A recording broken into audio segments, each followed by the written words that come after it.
ಹ್ಮ್. ದೇವಾಹ ಆಮಂತ್ರ್ಯ ಯಯುಹು ಸರ್ವಾನ್ ಆಮಂತ್ರ್ಯ ಗಚ್ಚಾಮಿ. ಹೋಗಿ ಬರ್ತೇನೆ ಅಂತ ಹೇಳಲಿಕ್ಕೆ ಕೆಲವು ಪ್ರಯೋಗಗಳು ಹಿಂದೆ ನಾವಿದನ್ನು ನೋಡಿದ್ವಿ. ಅದ್ರ ಬಗ್ಗೆ ಒಂದಿಷ್ಟು ನಿಖರವಾದಂತಹ ಮಾಹಿತಿಗಳು, ಪ್ರಯೋಗಗಳು ಇಲ್ಲಿವೆ.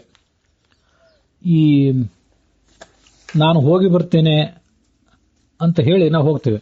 ನಾನು ಹೋಗಿ ಬರ್ತೇನಪ್ಪ ಅಂತ ಹೇಳ್ತೇನೆ, ಆಯ್ತು ಹೋಗಿ ಬಾ ಅಂತ ಅವರು ಅಂತಾರೆ. ಆ ಪ್ರಕಾರ ನಾವು ಹೋಗ್ತೇವೆ. ಅವನು ಹೇಳಿ ಹೋದ, ಹೀಗೂ ಪ್ರಯೋಗ ಮಾಡ್ತೇವೆ. ರಾಮನು ದಶರಥನಿಗೆ ಹೇಳಿ ಕಾಡಿಗೆ ಹೋದನು ಅಂತ ಹೀಗೆಲ್ಲ ಹೇಳ್ತೀವಿ. ಇಲ್ಲಿ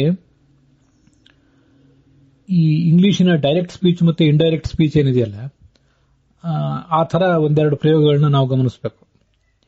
ಇಂಗ್ಲಿಷಿನಲ್ಲಿರುವಂತೆ ಡೈರೆಕ್ಟ್ ಸ್ಪೀಚು ಮತ್ತು ಇಂಡೈರೆಕ್ಟ್ ಸ್ಪೀಚಿನ ನಿಯಮ ಸಂಸ್ಕೃತದಲ್ಲಿ ಅಷ್ಟು ಕಟ್ಟುನಿಟ್ಟಾಗಿ ಏನೂ ಇಲ್ಲ. ಆದರೂ ಇಂಥ ಕೆಲವು ಪ್ರಯೋಗಗಳನ್ನ ನಾವು ಗಮನಿಸಬೇಕು. ದೇವಾಹ ಆಮಂತ್ರ್ಯ ಯಯುಹು ಅಂತ ಶಾಂತಿ ಪರ್ವದಲ್ಲಿ ಪ್ರಯೋಗ. ಅಲ್ಲಿ ಹಿಂದೆ ಚತುರ್ಮುಖ ಬ್ರಹ್ಮನ ಬಗ್ಗೆ ಬಂದಿದೆ. ಆದ್ರಿಂದ ದೇವತೆಗಳು ಚತುರ್ಮುಖ ಬ್ರಹ್ಮನಿಗೆ ಹೇಳಿ ಯಯುಹು ಸ್ವಂ ಸ್ವಂ ನಿವೇಶನಂ, ತಮ್ಮ ತಮ್ಮ ಮನೆಗೆ ಹೊರಟು ಹೋದ್ರು ಅಂತ. ಇದು ಇಂಡೈರೆಕ್ಟ್ ಸ್ಪೀಚ್. ಇದು ದೇವತೆಗಳು ಆಡಿದ ಮಾತಿನ ಬಗ್ಗೆ, ದೇವತೆಗಳು ಚತುರ್ಮುಖ ಬ್ರಹ್ಮನ ಜೊತೆಗೆ ಆಡಿದ ಮಾತಿನ ಬಗ್ಗೆ ಇಲ್ಲಿ ಯಾವುದೇ ಉಲ್ಲೇಖ ಇಲ್ಲ. ದೇವತೆಗಳು ಚತುರ್ಮುಖ ಬ್ರಹ್ಮನಿಗೆ ಹೇಳಿ ತಮ್ಮ ತಮ್ಮ ಲೋಕಗಳಿಗೆ ಹೊರಟು ಹೋದರು ಅಂತ. ಇದು ಇಂಡೈರೆಕ್ಟ್ ಸ್ಪೀಚ್ ಅಂತ ಅನ್ಬಹುದು.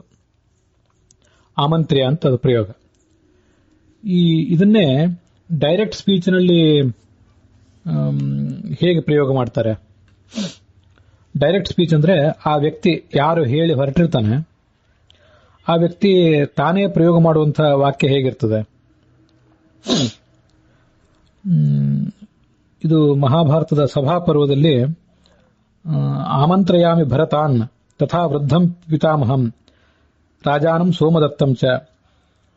ಎಲ್ಲ ಭರತ ಕುಲದ ಹಿರಿಯರಿಗೆ, ದೊಡ್ಡಪ್ಪ ಯುಧಿಷ್ಠಿರನಿಗೆ, ದೊಡ್ಡಪ್ಪ ಧೃತರಾಷ್ಟ್ರನಿಗೆ, ಇವರೆಲ್ಲರಿಗೂ ಕೂಡ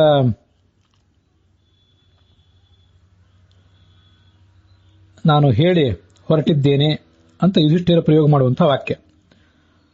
ಅಹಂ ಭರತಾನ್ ವೃದ್ಧಂ ಪಿತಾಮಹಂ ರಾಜಾನಂ ಸೋಮದತ್ತಂ ವಿದುರಂ ಭೀಷ್ಮಂ, ಹೀಗೆ ಎಲ್ಲರಿಗೂ ಕೂಡ ಹೇಳಿ ಹೊರಟಿದ್ದೇನೆ ಅಂತ ಅವನೇ ಆಡಿದ ಮಾತನ್ನ ನೇರವಾಗಿ ಅನುವಾದ ಮಾಡ್ತಿದ್ದಾರೆ. ಇನ್ವರ್ಟೆಡ್ ಕಾಮಾದಲ್ಲಿ ಇಡಬೇಕಾದಂತಹ ಅವನ ಮಾತು. ಸರ್ವಾನಾಮಂತ್ರ್ಯ ಗಚ್ಚಾಮಿ ದೃಷ್ಟಾಸ್ಮಿ ಪುನರೇತ್ಯವಹ ಅಂತ ಅದು ಪ್ರಯೋಗ. ಹಾಗಾಗಿ ಇದನ್ನು ಡೈರೆಕ್ಟ್ ಸ್ಪೀಚ್ ಅಂತ ಅನ್ಬಹುದು. ಇಲ್ಲಿ ಹೋಗಿ ಬರ್ತೇನೆ ಅಂತಿದೆಯಲ್ಲ, ದೃಷ್ಟಾಸ್ಮಿ ಪುನರೇತ್ಯವಹ, ಮತ್ತೆ ನಿಮ್ಮ ಬಳಿಗೆ ಬರುವವನಿದ್ದೇನೆ, ಬಂದು ನಿಮ್ಮನ್ನು ಭೇಟಿ ಆಗ್ತೇನೆ. ನೇರವಾಗಿ ಸಂಸ್ಕೃತದಲ್ಲಿ ಹೋಗಿ ಬರ್ತೇನೆ ಅಂತ ಗತ್ವ ಆಗಚ್ಚಾಮಿ ಅನ್ನೋ ಥರದ ಪ್ರಯೋಗ ಇಲ್ಲ. ಹಿಂದೆ ಹೇಳಿದ್ದೆ ಅದನ್ನ. ಆದರೂ ಡೈರೆಕ್ಟ್ ಸ್ಪೀಚಿನ ರೂಪದಲ್ಲಿ ಸರ್ವಾನ್ ಭರತಾನ್ ಗುರುಂಶ್ಚ ಆಮಂತ್ರ್ಯ ಗಚ್ಚಾಮಿ, ಇದು ಡೈರೆಕ್ಟ್ ಸ್ಪೀಚ್, ಯುಧಿಷ್ಠಿರನೇ ಆಡಿದ ಮಾತು. ಮತ್ತೆ ಇಂಡೈರೆಕ್ಟ್ ಸ್ಪೀಚ್ ಆಗಿ ದೇವಾಹ ಆಮಂತ್ರ್ಯ ಯಯುಹು ಅನ್ನುವಂಥ ಒಂದು ಪ್ರಯೋಗ.